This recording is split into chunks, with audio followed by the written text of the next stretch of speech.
ସାହାଯ୍ୟ ତମେ କରିବା ଉଚିତ। ଦଳୀୟ ଭିତ୍ତିରେ କାର୍ଯ୍ୟକ୍ରମ ହବ।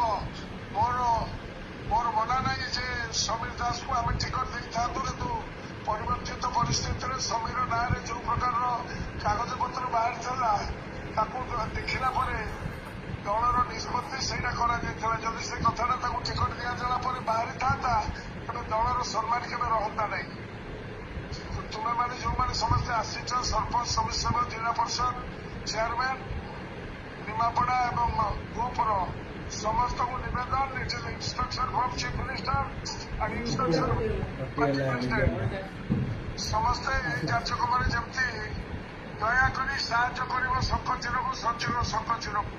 ତୁମେମାନେ ସମସ୍ତେ ଜିଲ୍ଲା ପରିଷଦ ଜିତିଛ ଶଙ୍ଖଚିରରେ, ତୁମମାନେ ସରପଞ୍ଚ, ସମିତିସଭ୍ୟ, ଚେୟାରମ୍ୟାନ ହେଇଛ ସମସ୍ତେ ଶଙ୍ଖଚିର ପାଇଁ।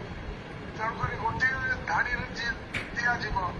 ବର୍ତ୍ତମାନ ତମେ ଶଙ୍ଖର କାର୍ଯ୍ୟକ୍ରମ କରିବା ଏବଂ ଆମର ପାର୍ଲାମେଣ୍ଟ କ୍ୟାଣ୍ଡିଡେଟ୍ ଯିଏ ଅଛନ୍ତି ତାକୁ ମଧ୍ୟ ସେଇ ଅନୁସାରେ କାର୍ଯ୍ୟକ୍ରମ ହବ।